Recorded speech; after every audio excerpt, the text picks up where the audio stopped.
Welcome back to Partnerships Unraveled, the podcast where we unravel the mysteries about channels and partnerships on a weekly basis. My name is Efa, and I'm excited to announce our special guest, Meg. Meg, how are you doing? Good. I'm great. Thanks for having me. Thank you for joining us. Really excited for the conversation. Maybe you could give us a bit of an introduction, tell us who you are and where you come from. Sure. So I work for HP Inc., which is different than HPE. So we're the company that helps, solve the future of work for employees at all the companies in the world. I like to keep it simple. We're the printer laptop people.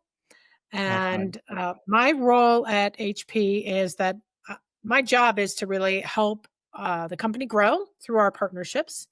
And I lead our partner strategy, programs, and experience worldwide for HP.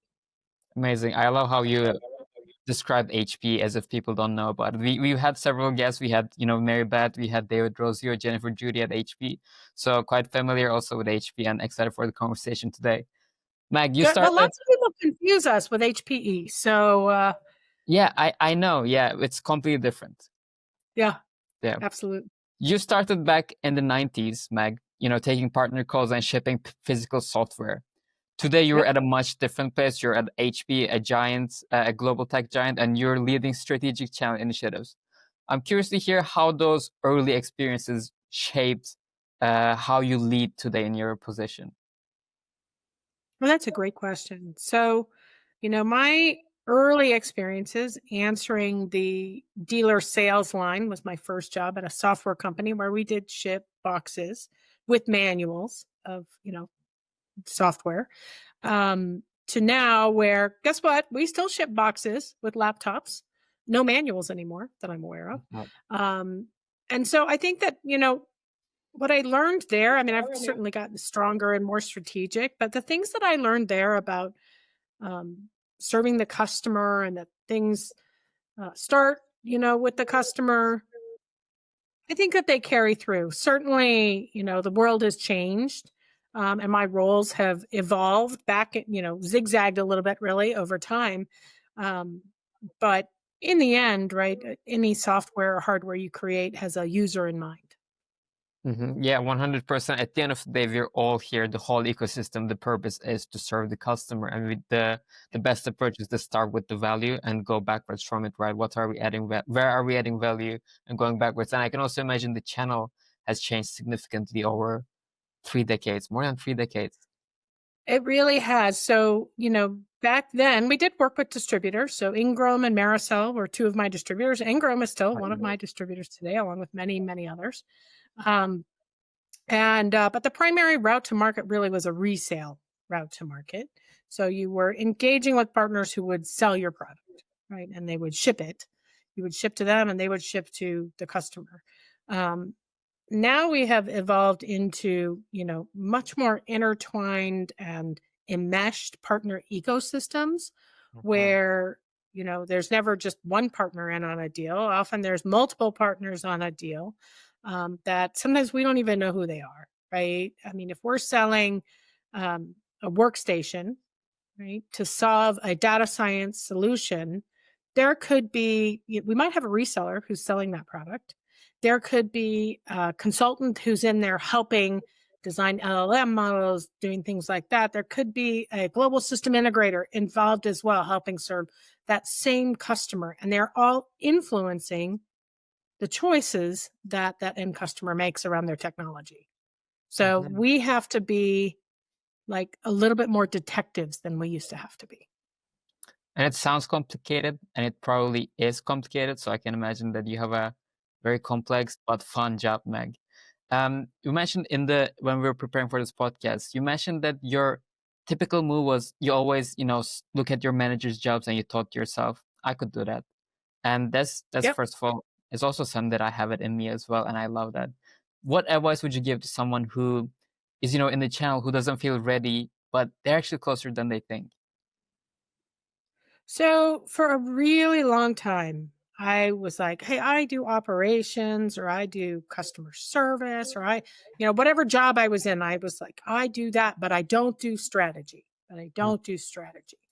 And And then I would get a little closer to strategy, or I would do a little bit of strategy relative to the area that I was in. So when I worked as a director of channel operations, I was doing the partner system strategy. What systems should we have?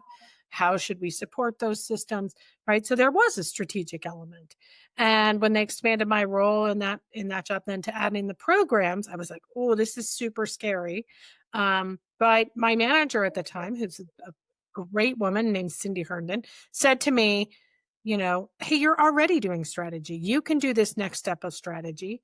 Uh-huh. And she was right. Right. I just had to kind of think about, what we were trying to design for, and then I could do it. And that's how I ended up at HP leading, our global channel strategy, our global partner strategy was really just saying, hey, bit by bit, you know, I have evolved my skill set. And I think one of the important things for me is that, I did not come up in a very linear line. I did not, start in one area, let's say as a channel account manager and then work into a channel sales manager and then work into my job. I actually, started sort of in customer service sales, dealer sales, and then I went and did instructional design and project management and product management and ERP implementation methodologies and, you know, channel marketing. And then, so I zigzagged a lot in my career. And I think it gives me, but always kind of in the tech side and usually either directly in channels or adjacent. And so I got a much broader awareness of what needs to happen to be successful with partners that I think has served me well as I have moved into a more of a leadership role in strategy. I always think that, the more different positions that you have in your career, you don't have to go to in a linear path. I guess that as you mentioned as well, having that different background is giving you a very unique approach. Maybe you get to see things that other people that come from the traditional background might not have noticed. And also you mentioned that, you had your manager who maybe gave you that position, trusted in you, and that's how you started getting into strategy. And it seems like you have this growth mindset always, jumping into roles and developing that skill over time. And you mentioned that you actually built a tool that helps map out role skills and personal preferences to guide someone's growth. Can you walk us through what that tool does? How does it look like? Tool might be kind of an elaborate thing to call it. It is a one-page PowerPoint slide. And this slide has been used by me, by several other people, by people that I mentor, and people who I have reported to and who now lead companies to develop their career. And it's super simple. So imagine, right, a PowerPoint slide, if you will. And in the middle, you're going to have maybe three boxes, right? One is kind of here's my job right now and the skill sets that I have my job. The next one is here's the next job that I want. And here are the skill sets that are different in that job, right? From the job I have now. And then maybe the next one is like, here's my 5-year job, right? Here's where I'm trying to get to ultimately. So that's kind of the path you think you might want to go on. And by the way, you could have multiple ones of these. And then to the left of that, you list out kind of what you're really good at. And you have to be honest with yourself. Like, hey, I'm really good. I'm really good at process design, right? I'm really good at, um, you know, I'm good at networking now. I didn't ever used to be, but I'm good at networking now. I have a good, strong network, right? And then below that, you list out your personal preferences. So, for example, I don't like to work at a job where I have to be on calls earlier than 7 a.m. because it's too early. Like it makes Mhm. me ill. But I love to be on international teams because I like to work with people all over the world. I like to travel and visit people, but not all the time, right? And so you list your personal preferences, um, and kind of first, this combination of things helps you when you start to look at new roles. Helps you look at, hey, does that fit my skill set, and does it also fit my personal preferences? So, when I was last looking for a new role, I would, there were some roles that came up where, I could be maybe head of US channel sales for a company. And I had to look and go, well, is that going to give me the things that I like? Well, time wise, yeah, that's a good, you know. good time, but, I'm not gonna get to, like, have that intercultural, like, it's not that different to work with somebody in California or New York, so I would miss out on that, and how important is that to me? And so you're looking at those things for your personal preference, and, you know, things can be really different as your career evolves, so you have to update these. Um, so that helps you filter about, like, what jobs really are suited to you. And then down below that is, okay, so what skills do I need to build, right? Sort of longer term. Mhm. Um, so, like, skills I need to build maybe for my manager's job now, right? I don't spend as much time with analysts or with the press. And so I'd like to do more of that. I don't present to huge audiences that often, like maybe 300, but not 1,000. So that makes me a little nervous, right? So these are skills that I would need to build. I'm sure there's plenty more. Right? Um, and then down below that, you say, what's my immediate action plan? So what am I going to do in the next 30 days or maybe 60 days to actually start to build the skills that I need?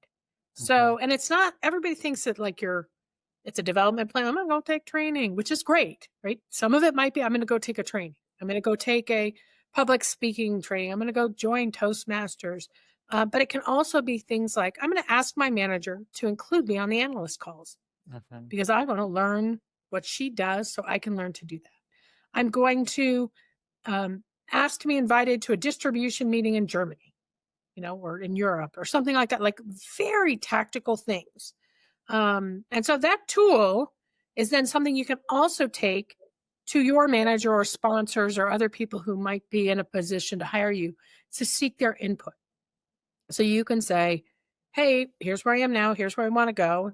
And, here's the skills I think I need to build. Do you think that's right? Like, do you think that that's what the job needs? And do you think that's right? And then you say, oh, here's my next steps, right, to build those skills.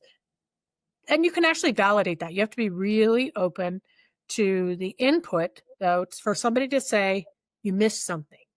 Mhm. And you have to honestly then, not be overconfident and say, you're right, I missed it. I need to add something about that. And one of the great things about this is as you build those skills, and especially if it's the person who might promote you or give you a new job, then you can go back and you can be like, okay, here's what I've done, right? You said here was the skills, here's what I've done. What else do you think I'm missing?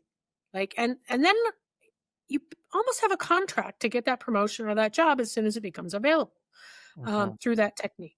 And but you have to be pretty brave to put yourself out in front of people and tell them what you want. And you can have multiple versions, by the way, so you don't have to like have one career path in mind. You can have three in mind, and you Okay. have three different slides that you work from. So it's a silly, like, not sophisticated tool, but the simplicity of it means I can do it a couple times a year and refresh it and go have that conversation and continue to develop in my career. I think it's a great tool, and I'm going to ask you a favor, Meg. I'm sure that you also have a cool design, cool template. Maybe if you could share with us, then I can put it in the description for the episode. Because I personally know a lot of people who are looking for their next position, whether they have been impacted by layoffs or they're just maybe not happy in their role. I would love to share this for our audience, for Sure. them to download it and use it. I'll Who share can like a have, prior version of one that I did yeah, earlier in my career so that that would be you can see amazing. be a real one. Like, it's not it is not a fancy template. Like, the template itself does not take long to create for yourself. Yeah, I can imagine, but I guess it's also kind of nice to have it ready to go. Yeah. Maybe I'll ask with my internal marketing team to make it a bit fancier, so we have something Okay, now good. with our Yeah, audience. sure. Speaking about layoffs and finding positions, I want to talk about AI. Also from your perspective, Yep. I'm curious about what you hear, but you're optimistic about the upside that AI has already brought and is going to bring in the future.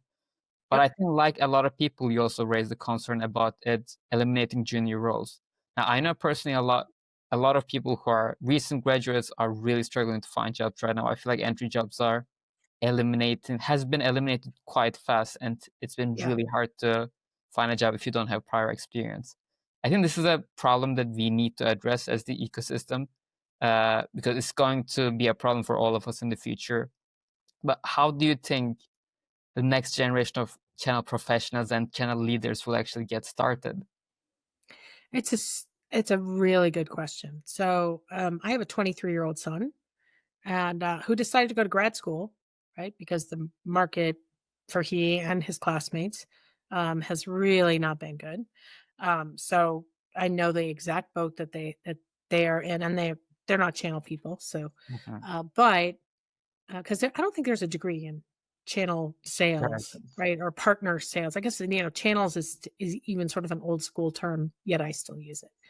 Um, but I am worried about the next generation. I think there's a negative. I think in the short term, those entry level jobs are getting really hard to find. And the you know, the ICAM role or the kind of entry level partner support role is being replaced by Mhm. a chatbot or by automation.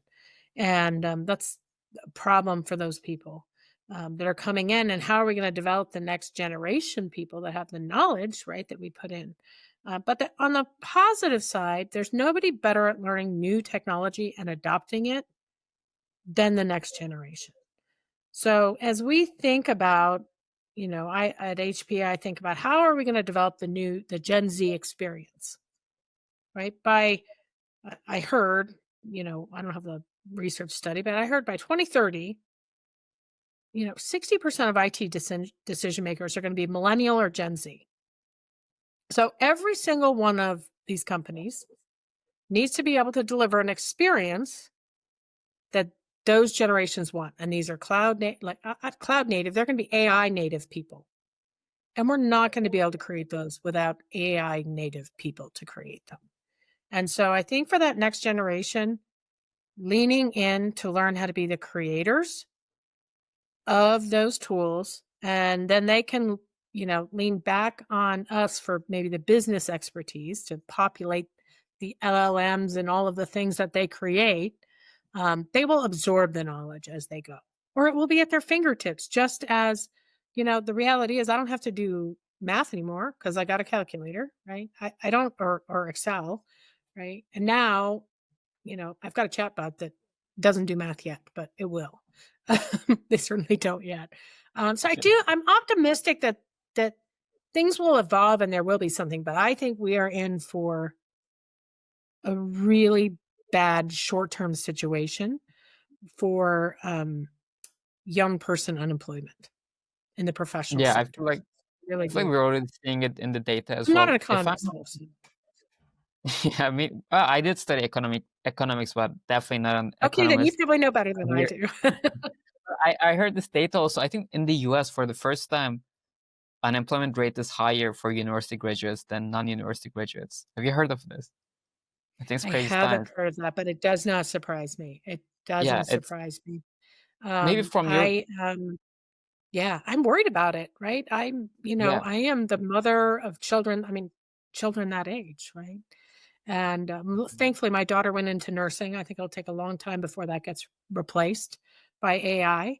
Um, but my son was an astrophysicist, and so the economy did not smile fondly on that at his graduation.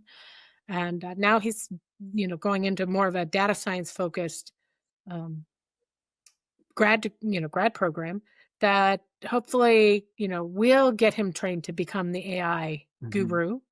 It'll get him a job when he graduates from that. I think he's lucky. If he studied astrophysics, he must be smart, and then he has you as a mentor and a leader. I think that he's in a lucky place.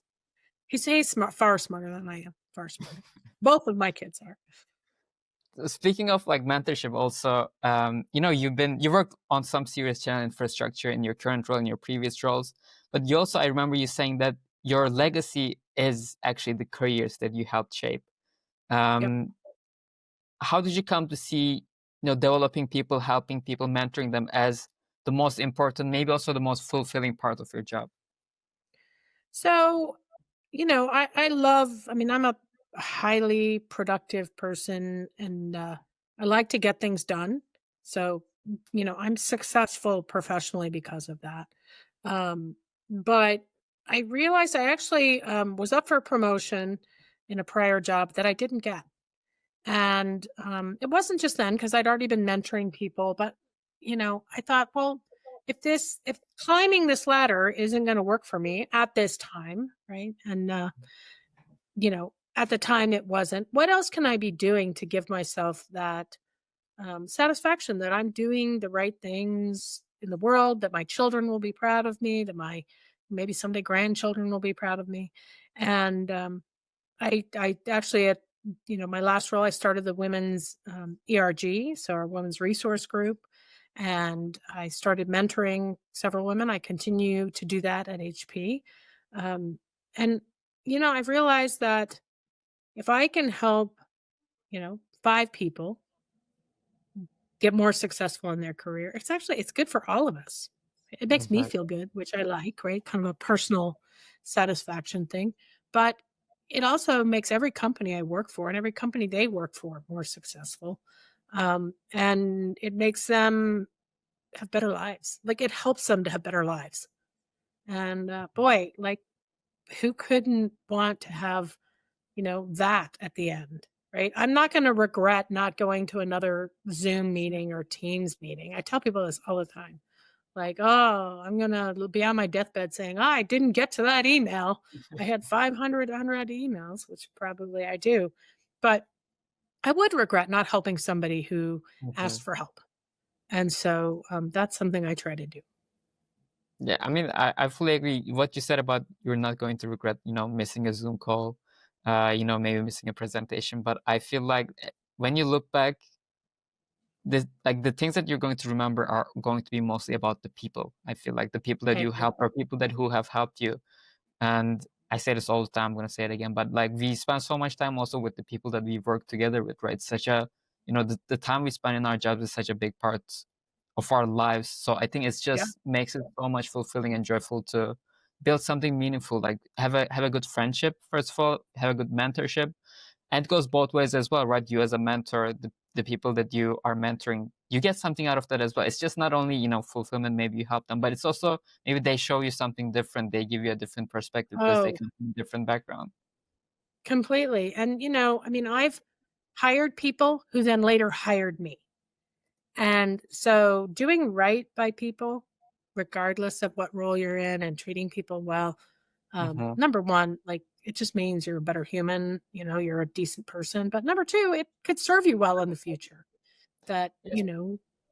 what I mean, I couldn't believe when I was laid off from a role and I had so many people who stepped up for me, who recommended me for roles or who looked at my resume and said, like in real honesty, like, hey, I think your resume is not reflecting who you really are. And, it needs to shine like you do. I can help you with that. Hmm. And, so I try to pass it forward and do the same for other people. Um, and I'm a big believer in like, if we help each other out, the world's a, warmer, more beautiful place. I guess the world's warmer anyway. Hmm. That is true, unfortunately. But it seems like you have built a really great network over time. For those who are peop for those people who are listening who are also thinking about, okay, how can I improve my network? Maybe people are also at the beginning of their careers. Mhm. How can they start building meaningful relationships with, with to build like a network that can also help them, get jobs, help them get to places, who can give them real feedback about their, resumes and things like that. Yeah. So here's the reality. I used to think like, and I'm an introvert a bit by nature. I used to think, oh, networking. That's like ask, it feels very gratuitous. It feels artificial. Um, and it wasn't until I said, well, like I like to help people. Like, Mhm, so if I go into it thinking, hey, I have something to give, um, and whether I ever get something in return or not, I will give something. Number one, like it just feels like a better use of my time than going to try and get business or things like, I can't do that. But if I feel like I have something to give, and mhm, I get to know people then, so I do. I mean, I've attended the channel focus thing, the women of the channel. I go to local partnership leaders events. And these are all ways that I meet people in the industry. But when I go, I don't go thinking, oh, I'm going to go get business for either my company or a job lead for me, I go thinking, oh, how can I, how can I help? How should I offer to do, like, I'm happy to be on a panel. I'm happy to do a podcast. I'm happy to, um, and I think it serves me well in the long term. And then I have a great network who I help and they help me. And it's very, symbiotic. Mm-hmm. Yeah, I fully agree. I think that also, I'm also not a person who like networks naturally. I also have the same feeling when I hear the word networking, like, mm. Ugh. I also had that in me. Definitely also introverted by nature and stuff, but also when I approached this, I think one of the most fulfilling parts of my job is running this podcast and getting to know people like yourself, other leaders. I think it's super interesting. I think how I approach it is always like really curious to learn where people come from and like what kind of stories that they have. And I guess also having that approach is going to make it much easier for everyone. I think that you go to those events kind of like and with a curious mindset rather than like I'm going to get something out of it. And that has been my kind of approach to how I do it. I think we're the same that way, right? I'm really interested in other people, and one-on-one is always easier. So when I'm having a Mhm. conversation, I try to be present, try to be, not always perfect, but try to be present with the conversation. Yeah, I think that's the best way. Before I let you go, Meg, first of all, thank you so much for joining us again, and thank you for Sure. the conversation. I have one last question for you. I guess someone who is responsible for channel strategy at a tech giant at HP, what's on your radar right now? What do you think is the channel landscape going to look like in a few years? What's really on your mind? Well, I can give you kind of, there's the kind of party line HP answer, right? AI, right? The AI, we're selling AI PCs, and they're helping people do their jobs. And I really believe that, actually. So not just the pretty line, but I do believe that. But on the other side, right, that's just that's not just channels, but that's where I work. From a channel perspective, I think we are right at the beginning of a complete transformation, a complete evolution of how we manage channels. And I could be a little controversial, but thinking of kind of Gen Z and thinking about how my kids and you know, their friends like to operate, I think that relationships are going to be less important. Not, Interesting. you'll still have your work relationships, but the sales relationships, because Hmm. guess what? They expect an Amazon experience on everything that they do. And they do all of their research before, or they Hmm. do it online. And um, I think there will still be some things that relationships matter, but I think for a lot of technology, uh, I think that the role of the CAM may change dramatically or go away to be something totally different. Um, and I am, maybe that's 5 years, maybe that's 10 years, right? They call it the silver wave, right? These Hmm. people who are all going to retire, which maybe I'll be part of someday.